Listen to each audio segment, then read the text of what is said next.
Okay, the last video I did with Tucker Carlson and Steve Bannon, their interview telling we need to get rid of the deep state. So, get rid of the deep state. And everybody says we need to do this, we need to do that. And, well, let's get down to it. That's the reason why Trump is so popular.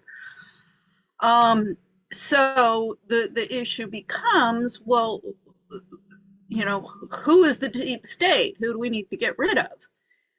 So, of course, this becomes the, you know, no longer a $20 billion question than, 20, well, I guess we're at $36 trillion in debt now, the American government. So, $36 trillion question, um, and counting. So, I mean, first off, what everybody has to understand, you know, is the deep state an entity? Is it a corporation? Is it a group of people? I mean, it's a whole network of what I keep on finding, because I keep on looking. I mean, if you want to get rid of somebody or something, then you have to identify them. And there's not one, it's just all of these different groups and factions and people and throwing money all over the place and you know the only possible, I would say, deep state are some, like, in the military, um because ultimately that is where things get decided. I mean, if you want to be a leader, second you have back into the military, um your battle most of your battle is won. Um, so, you know, who holds the strings of power?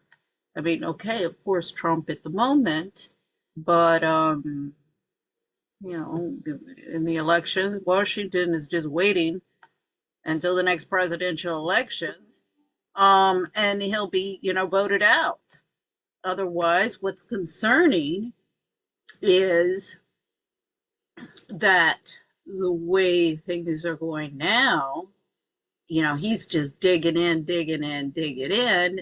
If they would really clean up the system, but he's again playing the favoritism, consolidating power bases and trying to strong arm tactics, uh, and not due process, not due process. I mean, if that was happening, Janine Pirro would have answered my email to her. So would Ed Martin.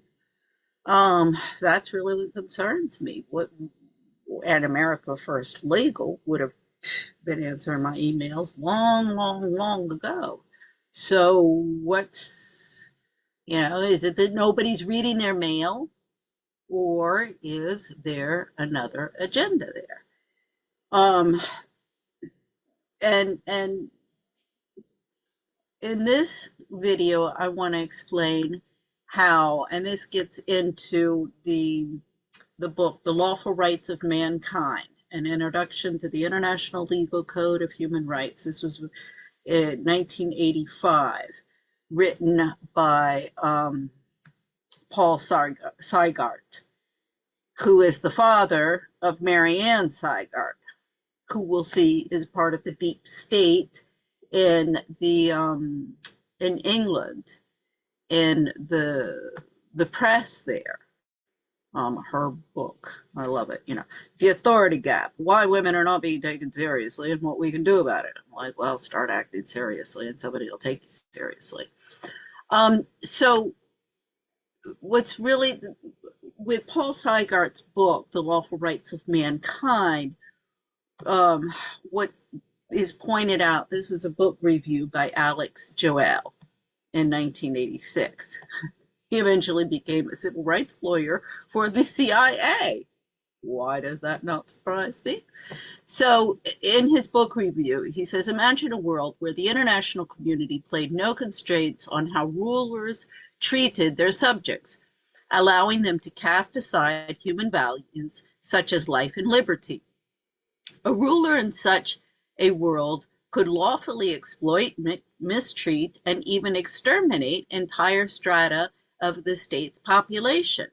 International law would confront concerned nations with an unseemly choice: follow the law and allow millions to die, or break the law to intervene directly in the sovereign affairs of another state.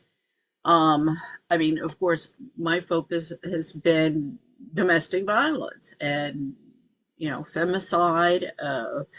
I mean, it doesn't necessarily have to be the killing of women and children, their oppression as well. That comes into the same thing, workers' rights. So, this whole idea that Germany in the rise to power of Hitler was somehow unique is like so off the mark, it's not even funny. This same situation was going on everywhere. You just had different geopolitical and socioeconomic situations, and and then of course the Third Reich did get into expansionism. But this whole thing about any problems with the human rights violations going on in Germany at the time, that was just a load of crap. Nobody cared about that. The Americans, oh my Lord, the Kennedys were involved, all the robber barons. I mean, look at that. The steel people were making fortunes.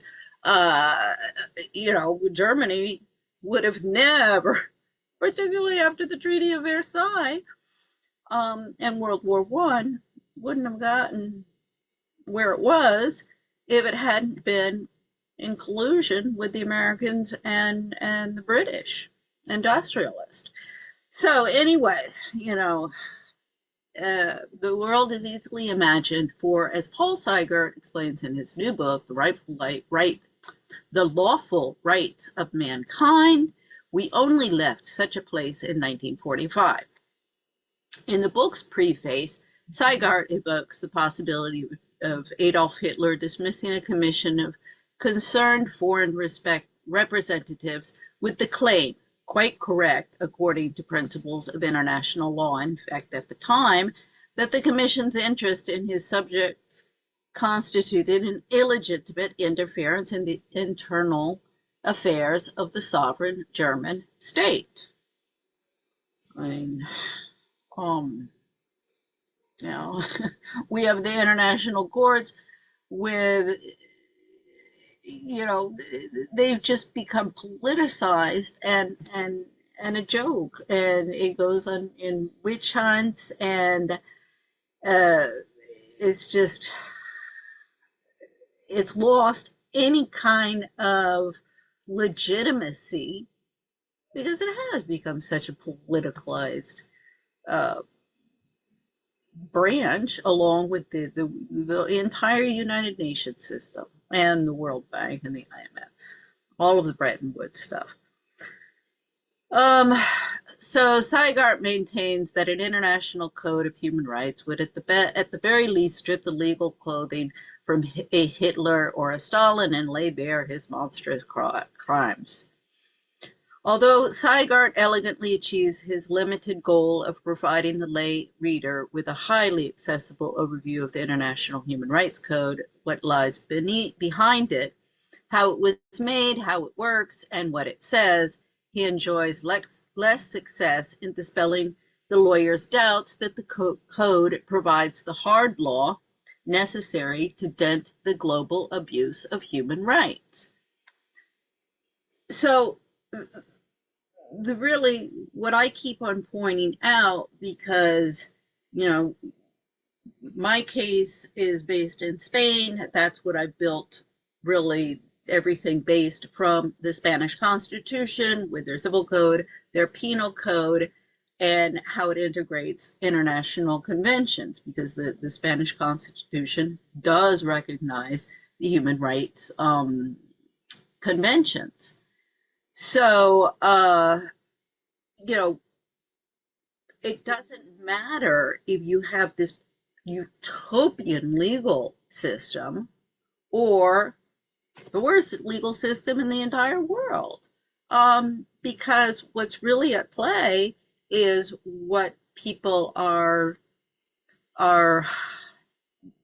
basing their values, their norms, what is acceptable behavior and what's not acceptable behavior, and what is um, their interpretation of legal behavior or illegal behavior. I mean, the Diddy trials, um, it's like, yeah, at least they're saying that this is unacceptable.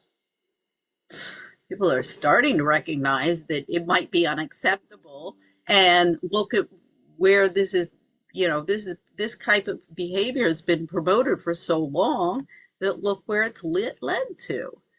Um, I mean, God.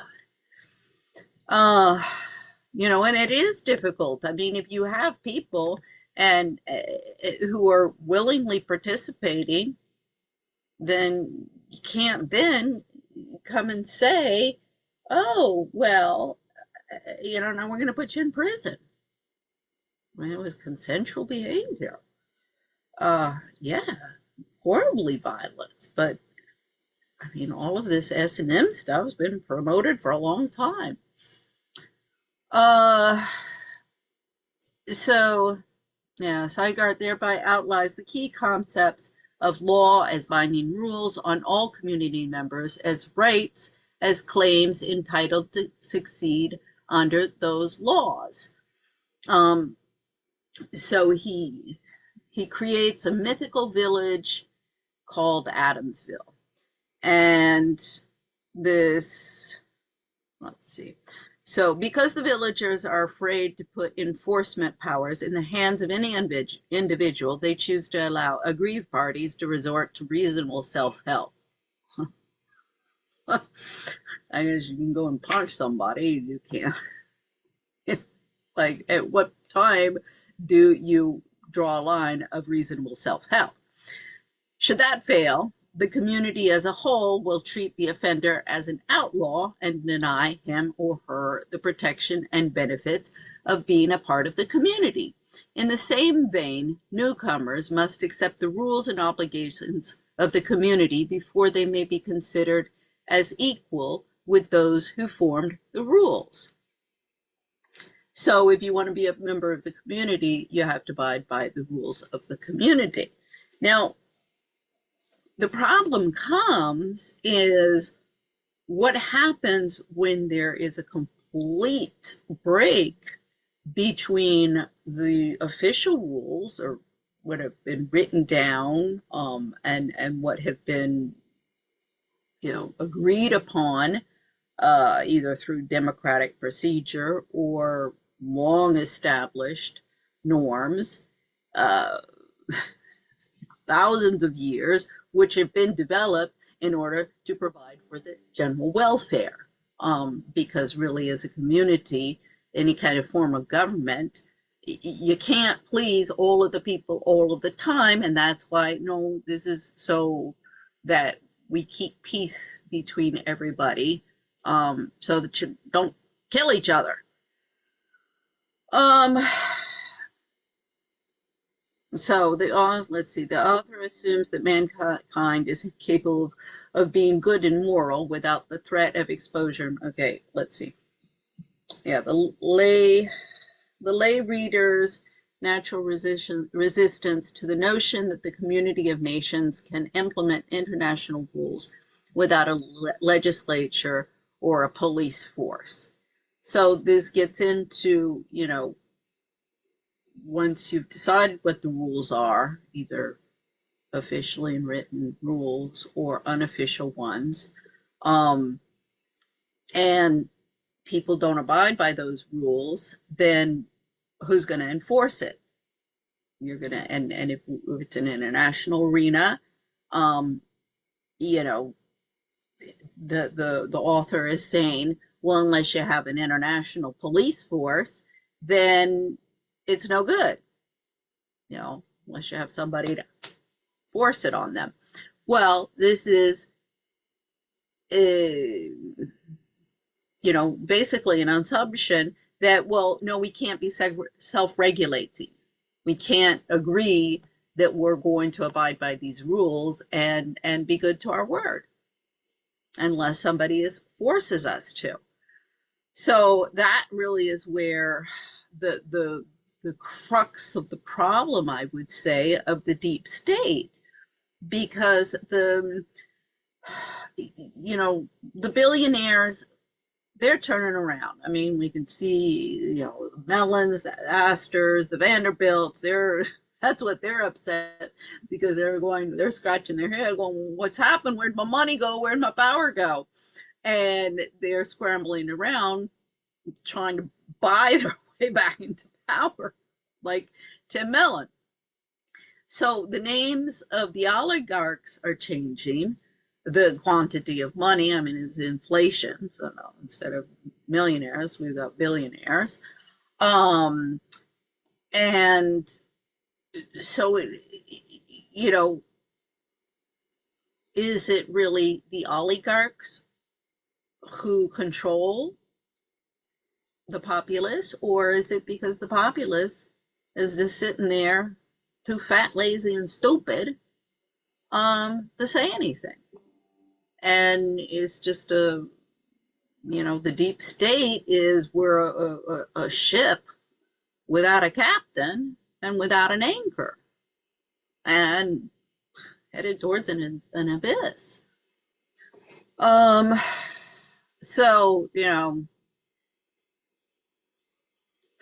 let's see. Sygart leaves the allegorical for the real world and sketches centuries of legal history in 3 brief chapters. His central purpose is this ambitious historical discourse is to trace the development of the idea that a state's legitimacy springs from its people, and that individuals hold inalienable rights which come not from the state, but in their individual humanity. So this, I guess, is where I kind of want to focus in identifying the different members of the deep state, of the ruling elite, who are either by their omission of action or their actions are participating to the illegal activity that's going on right under everybody's noses. I mean, my mother used to say, it was a snake, it would have bit you. So that's where I'll leave it today, because I'll go into the different, I've been looking at a lot of the different on Ancestry.com. Anybody can look at my profile, Quenby Wilcox, Ancestry.com. You can see the different family trees I've been looking at. That's what you call transparency and diligence. So I've been looking at a lot of these family trees and how history is repeating itself, and also how these networks are interacting and still today. And that's really probably where our deep state is, because like the oligarchs would bring down pretty quickly, because any of them are involved in such illegal activity. And also, you can see with Prince Andrew, as soon as the people turn, I mean, this is what Machiavelli said how many centuries ago? If you lose the support of the people, your days are numbered. So you saw that was the tactic in bringing down Prince Andrew. Whether you like Prince Andrew or you don't like Prince Andrew, what I'm seeing time and time again in all of these different family trees that I'm looking, I've been looking from the Magna Carta, I've been looking at that for quite a while with the British, and now I'm getting into, because with the Colombians and the Spanish and the conquistadors, because this gets into the the deportation of the Latinos in the United States. And I'm like, wait a second, all Latinos south of the border, you also have to start looking in the mirror instead of just blaming everybody.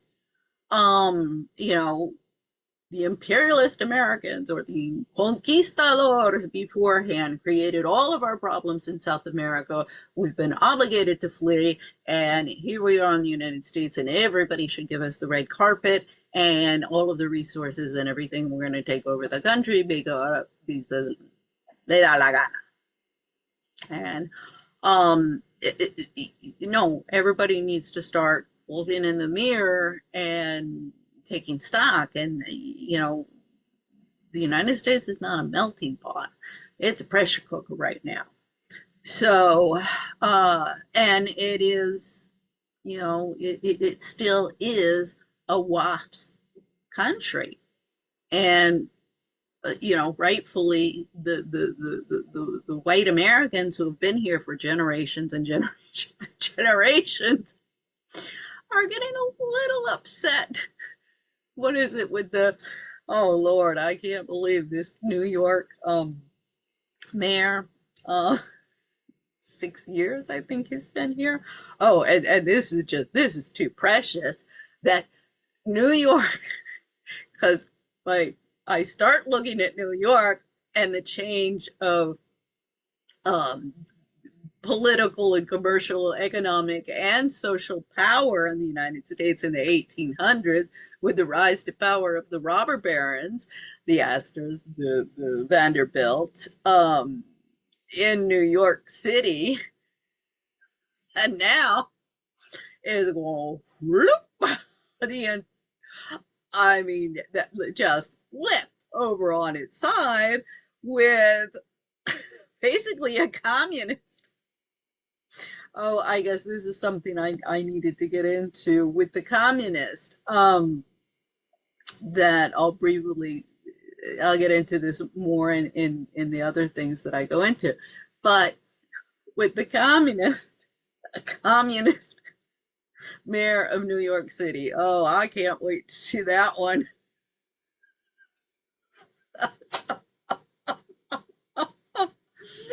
That will be an interesting mayorship. So anyway, this gets into James Burnham said back in the 1940s, the biggest problem of the modern age is not communism versus capitalism, it's managerialism. So we need to get rid of too many chefs, spoil the soup, managerialism, and stop flipping back and forth between this crazy communism, which, I think even Karl Marx would have agreed this is not what he was talking about. And this capitalism, this not a capitalism because it just is protection rackets and Machiavellian corruption at its finest. So that's it for today.